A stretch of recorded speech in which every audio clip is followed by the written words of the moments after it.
Sento la pace. Feel the peace. Okay, so we are reading The Power of Now, A Guide to Spiritual Enlightenment by Eckhart Tolle. We're on chapter 1, You Are Not the Mind. We have finished reading The Greatest Obstacle to Enlightenment in that chapter. And we have finished reading Freeing Yourself from Your Mind on page 17. And now we are on page 21 to Enlightenment, Rising Above Thought.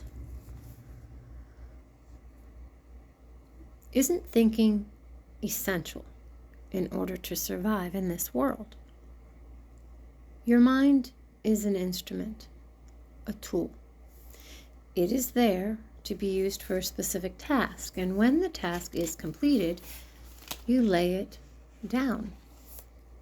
As it is, I would say about 80 to 90% of most people's thinking is not only repetitive and useless, but because of its dysfunctional and often negative nature, much of it is also harmful.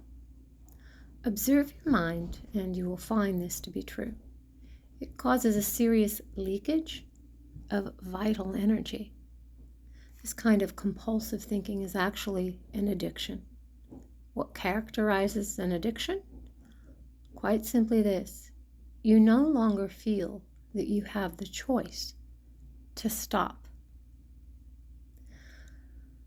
It seems stronger than you.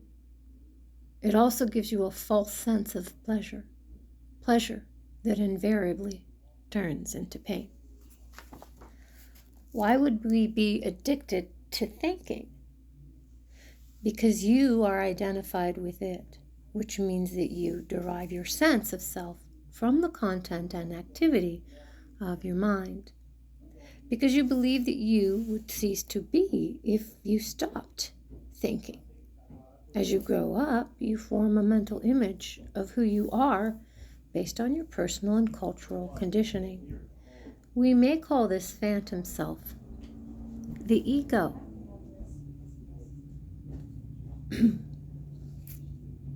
It consists of mind activity and can only be kept going through constant thinking. It consists of mind activity and can only be kept going through constant thinking. This is the ego he's talking about. The term ego, the term ego means different things to different people. But when I use it here, it means a false self, created by unconscious identification with the mind. To the ego, the present moment hardly exists. Only past and future are considered important. To the ego, the present moment hardly exists. Only past and future are considered important. This total reversal of the truth,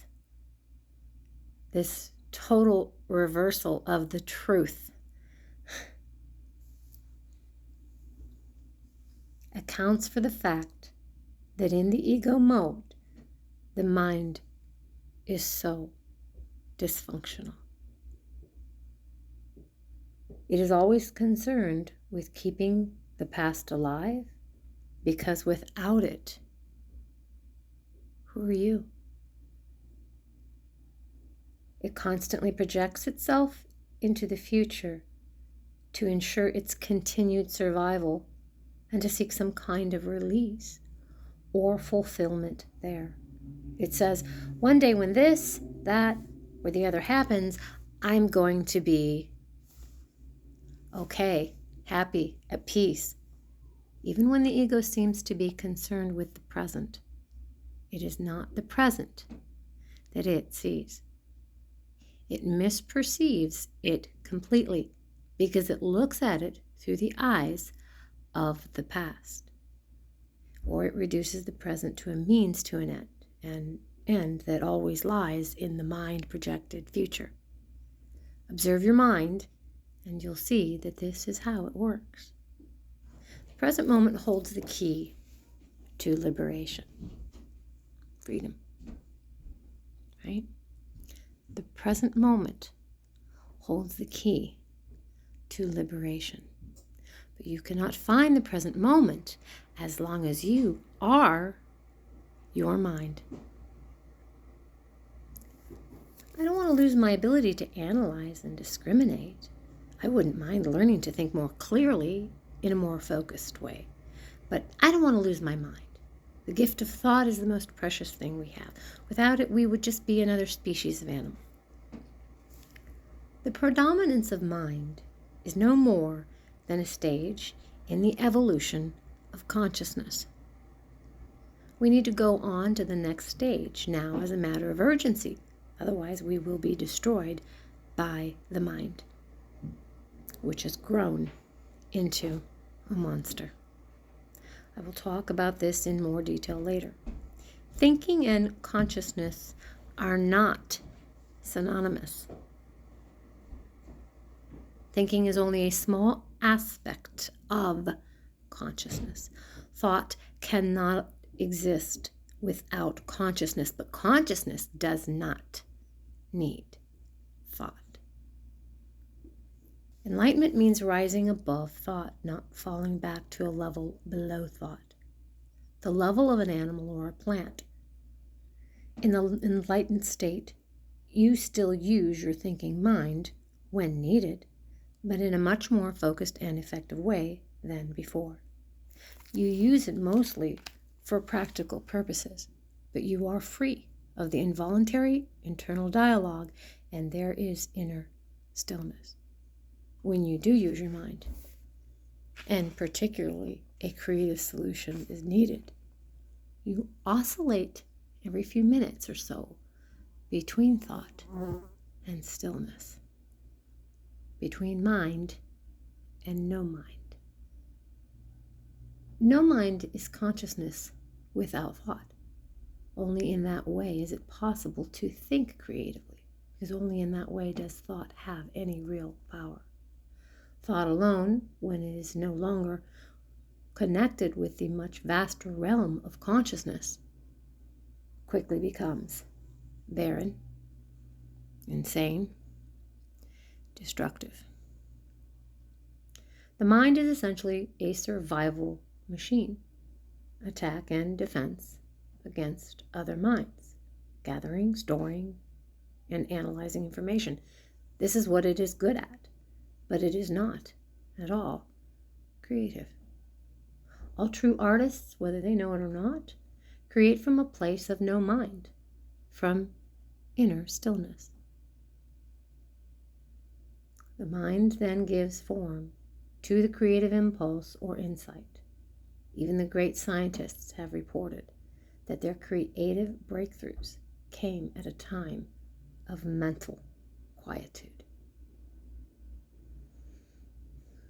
The surprising result of a nationwide inquiry among America's most eminent mathematicians, including Einstein, to find out their working methods, was that thinking, quotes, this is in quotes, plays only a subordinate part in the brief, decisive phase of the creative act itself. Finished quote. And he has a notation, but I'm not going to look that up. It's a number one. So I would say that the simple reason why the majority of scientists are not creative is not because they don't know how to think, but because they don't know how to stop thinking. It wasn't through the mind, through thinking, that the miracle that is life on earth or your body was created and is being sustained.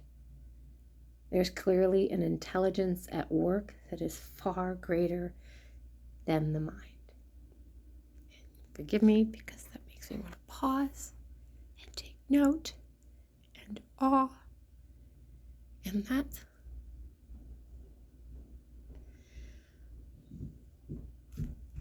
awestruck.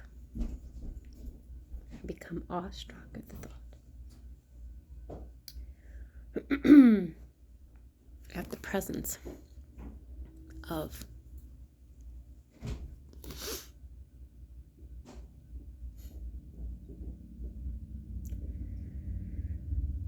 There is clearly an intelligence at work that is far greater than the mind.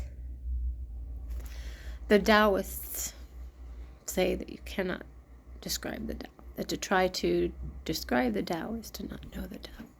And the Tao is,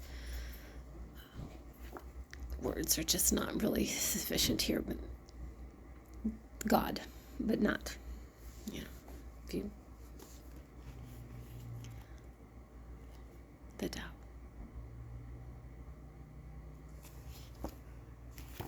Source. There's so many names, but they're all just not, just can't do it honor or justice.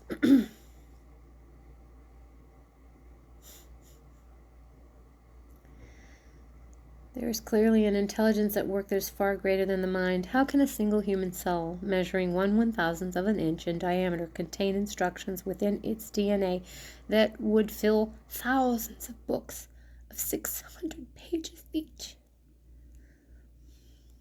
The more we learn about the workings of the body, the more we realize just how vast is the intelligence at work within it, and how little we know.